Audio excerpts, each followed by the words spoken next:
Hello, नमस्ते, राधे राधे, जय हिंद दोस्तों। मैं पूजा सिंह स्वागत करती हूँ आपके अपने यूट्यूब चैनल श्रीजी ट्यूशन में। हम अपने न्यूमेरिकल्स की श्रृंखला को आगे ले चल रहे थे, यानी कि हमने पिछले वीडियो में क्लास 9th का कुछ क्वेश्चन दूरी, विस्थापन, चाल और औसत चाल का देखा था।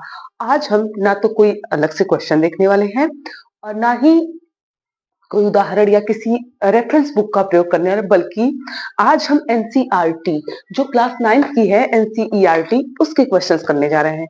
ऐसा मानते हैं लोग कि इसके क्वेश्चन थोड़े से टफ होते हैं, हालांकि टफ नहीं होते हैं, ये आपके कॉन्सेप्ट को पूरी तरह से क्लियर करते हैं। कॉन्सेप्ट को क्लियर करने का मतलब ये है कि ये ऐसे क्वेश्चंस होते हैं जिनमें आपका माइंड मतलब दिमाग बहुत ज्यादा लगाना होता है। आपको थोड़ा सा आप प्रश्नों को समझिए, इसकी लैंग्वेज को समझिए, आपको आसानी से प्रश्न समझ में आ जाते हैं। लेकिन एक चीज ध्यान दीजिएगा, अगर आप इसके प्रश्न लगा ले गए, यानी कि अगर आपने एनसीईआरटी के क्वेश्चन थोड़े थोड़े होते हैं, 6 7 8 इतने ही सवाल होते हैं एक एक चैप्टर में, अगर आप एनसीईआरटी जो मूल एनसीईआरटी है उसके क्वेश्चन सॉल्व कर ले गए, तो आप ये मानिए कि इसके पैटर्न पे जितनी भी बुक होती हैं, शायद आप सारे के मतलब सारी बुक के क्वेश्चन सॉल्व कर ले जाएंगे। तो मैंने सोचा कि बार बार हर बुक से करने से अच्छा है कि हम एनसीईआरटी, और बच्चों में बहुत ज्यादा एनसीईआरटी के नाम का भय भी बना रहता है कि एनसीईआरटी का क्वेश्चन टफ होता है, एनसीईआरटी का क्वेश्चन टफ होता है। तो आज हम क्या करते हैं कि एनसीईआरटी के कुछ प्रश्नों को हल करते हैं, वही प्रश्न जो उसके अभ्यास में दिए गए, यानी आपको करने के लिए दिए गए हैं, उसको सॉल्व करने में मैं आपकी मदद करती हूँ। तो देखिए, पहला क्वेश्चन उसका है, एक एथलीट, ऐसे सवालों को हमें लगाने में आसानी हो, इसीलिए हमने पिछले वीडियो में आसान आसान सवाल लगा लिए थे। आसान क्या थे, हमारी थोड़ी समझ बन गई थी। तो क्या है, एक एथलीट वृत्तीय रास्ते पर जिसका व्यास 200 मीटर है का एक चक्कर 40 सेकंड में लगाता है। 2 मिनट 20 सेकंड के बाद वह कितनी दूरी तय करेगा और उसका विस्थापन क्या होगा। दो चीज निकालनी है आपको, एक दूरी और दूसरा विस्थापन। सवाल को फिर से पढ़िएगा। देखिए, मैं फिर से आपसे कहती हूँ, अगर आपको सवाल पढ़ के कॉन्सेप्ट दिमाग में आ गया कि मुझे करना क्या है, तो सवाल आपका आसानी से लग जाएगा। कि सेम सीटेट की तरह होता है। अगर आप किसी से पूछेंगे, आपके घर में कोई बड़े भाई बहन या कोई भी जो लोग सीटेट का एग्जाम देते हैं, मैंने एक बार ऐसे बोल दिया कि सीटेट तो बिना पढ़े भी पास हो जाता है। लोगों को थोड़ा सा अलग अजीब लगा, मतलब कुछ हाँ अच्छा बिना पढ़े, लेकिन सच में होता है। पर ऐसा नहीं कि आप कभी नहीं पढ़े हो। अगर आप में उसमें सब्जेक्ट आता है चाइल्ड साइकोलॉजी, बाल मनोविज्ञान एवं पेडागॉजी, अगर आपकी उस पर पकड़ बन गई है, यानी आपको शब्दों को समझने लगे हैं, उसकी लैंग्वेज को, उसकी भाषा को आप समझ ले जा रहे हैं, क्या पूछना चाह रहा है हमसे ये समझ पा गए अगर आप बाल मनोविज्ञान को, तो आप सीटेट को बिना एक भी दिन कॉपी पेन उठाए क्रैक कर सकते हैं। ठीक उसी तरह से ये वाले क्वेश्चन, जैसे आपको शब्दों भाषाओं का खेल है, अगर आप समझ ले गए कहानी को, तो आप आसानी से सॉल्व कर सकते हैं। फिर से पढ़िएगा, एक एथलीट वृत्तीय रास्ते पर, कैसा रास्ता है, वृत्तीय रास्ता है, जिसका व्यास 200 मीटर है, जिसका व्यास 200 मीटर है। तो चलिए सबसे पहले हम क्या कर लेते हैं, अपना वृत्त बना लेते हैं। ये रहा हमारा वृत्त। थोड़ा सुंदर कम बना होगा, वृत्त तो बना नहीं है, ये बन कुछ और जा रहा है, लेकिन आप लोग वृत्त ही समझिएगा। आप लोग समझदार है ना, मैथ और दिन पढ़ते हैं, हम लोग तो मान के आधा ज्यादा काम चला लेते हैं। मान लेते हैं कि ये क्या है, वृत्त है। इसका व्यास कितना दिया है इसमें, 200 मीटर, यानी ये पूरी वाली दूरी कितनी है, 200 मीटर। और आपको पता है व्यास की आधा होती है त्रिज्या, यानी कि त्रिज्या कितनी है इसकी, 100 मीटर। ठीक, यहां तक आपको पता होगा। त्रिज्या r बराबर होता है डायमीटर बाई 2, व्यास बटे 2, व्यास की आधी होती है त्रिज्या। यहां से हमको त्रिज्या मिल गई 100 मीटर। अब देखते हैं, का एक चक्कर 40 सेकंड में लगाता है, यानी कि वो अगर ए से चलना प्रारंभ करता है तो यहां से पूरा घूम के वो कितना आ जाता है, यहीं पे आता है, तो कितने सेकंड में, 40 सेकंड में। 2 मिनट 20 सेकंड के बाद वह कितनी दूरी तय करेगा और उसका विस्थापन कितना होगा। अब आप लिखेंगे दिया है, यानी कि गिवन दैट, हम सॉल्यूशन करने जा रहे हैं क्वेश्चन का। दिया है, क्या दिया है, वृत्त का व्यास 200 मीटर, वृत्त का व्यास, वृत्त का व्यास बराबर कितना दिया है, 200 मीटर। आप नीचे से लिख लेंगे अतः, अतः त्रिज्या r बराबर अतः त्रिज्या r बराबर 100 मीटर। यहाँ सबको समझ में आया होगा, अगर व्यास 200 मीटर है तो त्रिज्या 100 मीटर हो जाएगी। फिर एक चक्कर 40 सेकंड में, आप लिखेंगे एक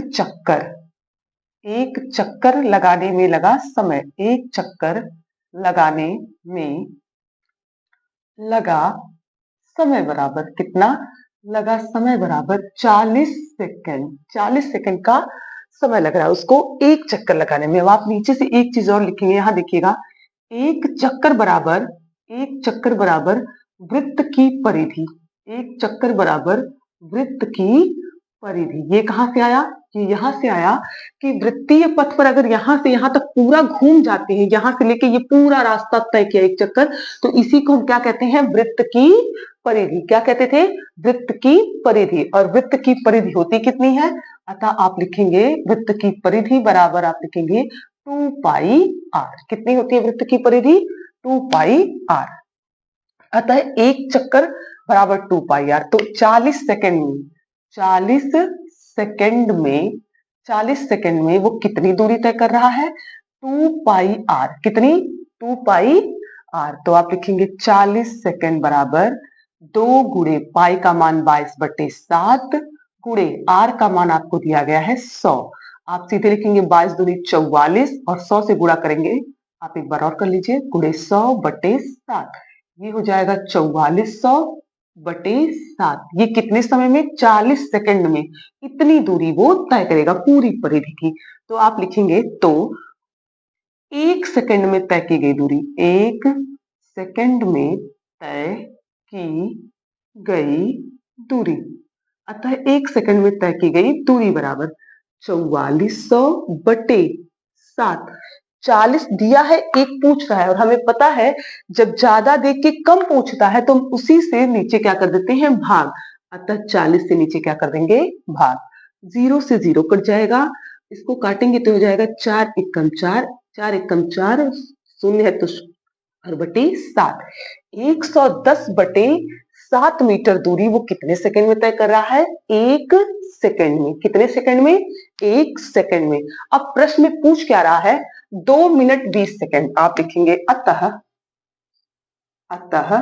2 minute 20 second, 2 minute 20 second, 2 minute 20 second बराबर, यहीं पर लिख लीजिएगा, अतः 2 मिनट 20 सेकंड बराबर, देखिएगा 2 मिनट को चेंज करेंगे, 2 गुणे 60 सेकंड, 1 मिनट में 60 सेकंड होता है, तो 2 से गुणा करेंगे, मिल जाएगा हमको प्लस 20 सेकंड और दिया गया है, ये पूरा हो जाएगा 120 प्लस 6 दूनी 12, 120 प्लस 20 सेकंड बराबर हो जाएगा 140 सेकंड। कितने समय में, 140 सेकंड में। आप लिखेंगे अब अतः 140 सेकंड में तय की गई दूरी, तय की गई दूरी, 140 सेकंड में तय की गई दूरी। देखिए पहले 40 सेकंड में दिया था, फिर हमने किसको निकाल लिया, एक को। हम हमेशा कहते हैं कि कोई भी सवाल अगर सॉल्व करना है तो सबसे पहले आप एक पे जाइए। अगर एक का मान हमें पता चल गया तो जितने का भी पूछेगा, 10, 20, 50, लाख, करोड़, जितने का भी पूछेगा आपको उसी संख्या से गुणा कर देंगे तो आपको आपका आंसर मिल जाएगा। एक सेकंड में वो 110/7 मीटर की दूरी तय कर रहा है, तो 140 सेकंड में कितना करेगा, गुणे 140, 7 दूनी 14 और ये 0 20 हो गया, 11 दूनी 22, यही कर लेते हैं, 11 दूनी 22 और 1 0 1 0 2 0 लग गया, 2200 मीटर की वो क्या तय करता है, दूरी। अतः 140 सेकंड में तय की गई दूरी बराबर कितनी आई हमारी, 2200 सेकंड। ये तो एक चीज निकली, दूरी। लेकिन अभी और क्या तय करना है, और उसका विस्थापन क्या होगा, विस्थापन भी पूछ रहा है। क्या पूछ रहा है, विस्थापन भी पूछ रहा है, ध्यान दीजिएगा। अब लिखिएगा तय विस्थापन, तय विस्थापन, कितना विस्थापन तय कर रहा है, विस्थापन भी निकाल लेते हैं। तय विस्थापन बराबर, तय विस्थापन के लिए आप एक चीज ध्यान दीजिए, 140 सेकंड, कितने सेकंड वो चल रहा है, 140 सेकंड में वो एक चक्कर लगा रहा है, तो 140 सेकंड में कितने चक्कर लगाएगा, तय विस्थापन निकालना है। आप लिखेंगे 40 सेकंड में 40 सेकंड बराबर एक चक्कर, ऐसे लिखिए 40 सेकंड बराबर एक चक्कर, एक चक्कर। तो 140 सेकंड में कितने चक्कर लगाएगा? तो 140 सेकंड में या एक चक्कर लगाने में उसे 40 सेकंड का समय लग रहा है, तो 140 सेकंड में आप सीधे क्या करेंगे, 140 में 40 से भाग कर देंगे, 0 से 0 कट गया, 4 तिहाई 12 और 2 बचेगा, 4 पच्चे 20, यानी कि 3.5 चक्कर। 3 चक्कर वो पूरा ए से बी, ए से चलेगा एक चक्कर, फिर 2 चक्कर, फिर 3 चक्कर पूरा, लेकिन अगली बार 0.5 यानी कि केवल यहां से यहां तक आधा चक्कर जाएगा। कितना चक्कर जाएगा वो? आधा। 3.5 बार उसको घूमना है, तो 3 बार पूरा पूरा घूमेगा। तो